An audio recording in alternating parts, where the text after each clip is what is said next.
നബി സല്ലല്ലാഹു അലൈഹി വസല്ലം തങ്ങൾ അന്ത്യനാളിന്റെ അടയാളങ്ങളാണ് പറഞ്ഞിട്ടുള്ളത്. അതിൽ നിന്നാണ് നിങ്ങൾ കാര്യങ്ങൾ മനസ്സിലാക്കേണ്ടത്. 2-3 അടയാളങ്ങളൂടെ ഞാൻ പറയാം. അനസ് ബിൻ മാലിക് റളിയല്ലാഹു അൻഹു അന്ന നബിയ സല്ലല്ലാഹു അലൈഹി വസല്ലമ നബി സല്ലല്ലാഹു അലൈഹി വസല്ലം തങ്ങൾ പറഞ്ഞു, യത്തബിഉ ദജ്ജാല, ദജ്ജാലിനെ പിന്തുടരുന്നതാണ് മിൻ യഹൂദി ഇസ്ഫഹാൻ, ഇസ്ഫഹാനിലെ ജൂതന്മാരിൽ നിന്ന് 70,000 ആളുകൾ ദജ്ജാലിനെ പിന്തുടരുന്നതാണ്. അലൈഹിമുത്തയാലിസ, അവരുടെ വേഷം എന്താണ്? ഒരു മേൽത്തട്ടമിട്ടവരാണ്. മേൽത്തട്ടം എന്ന് പറഞ്ഞാൽ ഒരു മുണ്ടെടുത്ത തലയ്ക്ക് ഇങ്ങനെ 2 സൈഡിലോട്ടും ചായച്ചിടുക, തട്ടമിട്ട് നടക്കുക. ആ തട്ടമിട്ട് നടക്കുന്ന 70,000 ജൂതന്മാർ ദജ്ജാലിനെ പിൻപറ്റുന്നതാണ്. അതാ അത്വയാലിസത്തു നൗഉം മിനൽ ലിബാസി, അതൊരു തരം വസ്ത്രമാണ്. യുൽബസു അലർ റഅസി, തലയുടെ മേലെ ഇടുന്നതാണ്.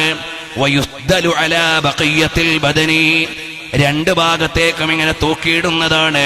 വമുഫ്രദുഹു തൈലസാൻ, അഥവാ നമ്മൾ വെള്ളിയാഴ്ച ഖത്തീബ് സുന്നത്തായിട്ടും തൈലസാൻ ഇടണം. തലപ്പാവിന്റെ മേലെ കൂടി ഒരു തട്ടമെടുത്ത് ഇങ്ങനെ ഇടണം. ഇന്ന് ചില ആളുകൾ ഇതൊരു പരിഷ്കാരമായി തലപ്പാവിനെ മാറ്റിവെച്ച് തട്ടമിട്ട് നടക്കുന്നുണ്ട്. ഞാൻ ഈ ഹദീസ് വായിച്ചങ്ങ് പറയുകയല്ലാതെ ആരെയും ഒന്നും പറയാൻ ഞാനില്ല. പക്ഷേ ഒരു കാര്യമുണ്ട്, നബി സല്ലല്ലാഹു അലൈഹി വസല്ലം തങ്ങൾ പറഞ്ഞ ജൂതന്മാരുടെ, ദജ്ജാലിനെ പിൻപറ്റുന്ന ജൂതന്മാരുടെ ലക്ഷണത്തിൽ എണ്ണിയിട്ട് ബഹുമാനപ്പെട്ട അബ്ദുറഹ്മാൻ അൽ ഉറൈഫി അദ്ദേഹത്തിന്റെ അന്ത്യനാടിനെ പരിചയപ്പെടുത്തുന്ന ഗ്രന്ഥമുണ്ട്. ആ ഗ്രന്ഥത്തിൽ അദ്ദേഹം ഫോട്ടോ അടക്കം കൊടുത്ത് 253-ാമത്തെ പേജിൽ നിഹായത്തുൽ ആലം അശ്റാത്തു സാഅത്തിൽ സുഗ്റാ വൽ കുബ്രാ എന്ന ഗ്രന്ഥം സചിത്രമായി ഖിയാമത്ത് നാളിനെ വിശദീകരിക്കുന്നതാണ്. ഇതിന്റെ 253-ാമത്തെ പേജിൽ ആ തട്ടത്തിന്റെ ഫോട്ടോ അടക്കം കൊടുക്കുന്നത് കാണാം. ഇന്ന് ചില ആളുകൾ, ചില കുട്ടികളൊക്കെ ചിലപ്പോൾ അറിയാതിട്ട് പോകും എന്ന് വിചാരിച്ച് തട്ടട്ടോരാരും ജൂതാനൊന്നും വിളിക്കരുതിട്ടോ. അത് ഇതുകൊണ്ട് ഉദ്ദേശിച്ചിട്ടില്ല, ഞാൻ പറഞ്ഞിട്ടില്ല. മറിച്ച് നമ്മൾ അറിയാതെ അത്തരം സംസ്കാരത്തിലേക്ക് പോകാൻ പാടില്ല. കാര്യത്തിന്റെ ഗൗരവം അറിയാതെ വീഴാൻ പാടില്ല. ഞാൻ ഈ പറയുന്നത് ഇറാനിന്റെ ഫോട്ടോയും ആ ഇടുന്ന തട്ടത്തിന്റെ ചിത്രവും ഇതാ ഉറൈഫി അദ്ദേഹത്തിന്റെ ഗ്രന്ഥത്തിൽ, മുഹമ്മദ് ബിൻ അബ്ദുറഹ്മാൻ ഉറൈഫി അദ്ദേഹത്തിന്റെ ഗ്രന്ഥത്തിൽ കൊടുത്തിരിക്കുന്ന ചിത്രം നിങ്ങൾക്ക് കാണാം.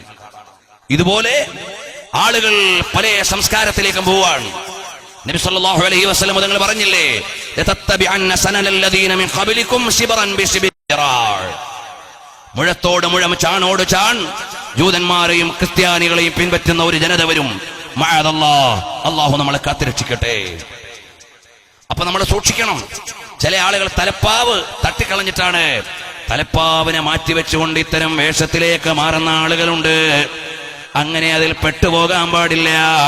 മുത്തഅല്ലിമീങ്ങളോട് പ്രത്യേകം പറയുകയാണ്, വേണ്ടുന്നതാ പുരുഷന് തലയിൽ കെട്ട്, അവനത് കിരീടം എന്നലിയെ തൊട്ട്, കെട്ടുന്നതും നിന്നിട്ട് തന്നാകേണ്ടതാ,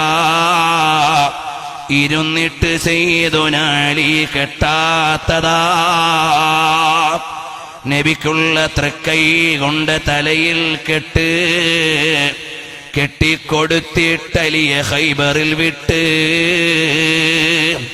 അതിനാൽ ഫത്ഹുണ്ടായതും അറിവുള്ളതാ, ത്വബറാനി തന്നെ റിവായത്തും ഇത് ചെയ്തതാ.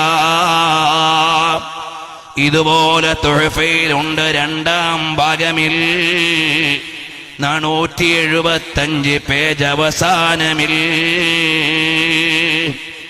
ഇങ്ങനെ നബി സല്ലല്ലാഹു അലൈഹി വസല്ലം തങ്ങൾ തലപ്പാവിന് നൽകിയ മഹത്വവും അതിനുവേണ്ടി കൊടുത്തിട്ടുള്ള ബഹുമാനവുമെല്ലാം ബഹുമാനപ്പെട്ട തഴവ ഉസ്താദ് വളരെ മനോഹരമായി എഴുതിയിട്ടുണ്ട് അവിടുത്തെ മവാഹിബിൽ. പ്രിയമുള്ള മുത്തഅല്ലിമീങ്ങളെ, നിങ്ങളത് വായിച്ചു നോക്കണം. നമ്മുടെ ജീവിതത്തിൽ അത്തരം നല്ല നല്ല ചര്യകളാണ് വരേണ്ടത്. ഏതെങ്കിലും ചില പരിഷ്കാരങ്ങളുടെ പിന്നാലെ പോയി സുന്നത്തിനെ മറക്കാൻ പാടില്ല. അള്ളാഹുവിന്റെ ദീനിന്റെ ചിഹ്നങ്ങളെ മറക്കാൻ പാടില്ല. ഹബീബായ സല്ലല്ലാഹു അലൈഹി വസല്ലം തങ്ങൾ പറഞ്ഞ ഒരു മുന്നറിയിപ്പ് ഞാൻ വായിച്ചെന്നേ ഉള്ളൂ. വളരെ ശ്രദ്ധയോടെ ഇതറിയണേ. അനസ് ബിൻ മാലിക് തങ്ങൾ എന്നുള്ള നിവേദനമാണ്. ബഹുമാനപ്പെട്ട ഇമാം മുസ്ലിം ഉദ്ധരിച്ചതാണ്. റഹിമഹുമുല്ലാഹ്.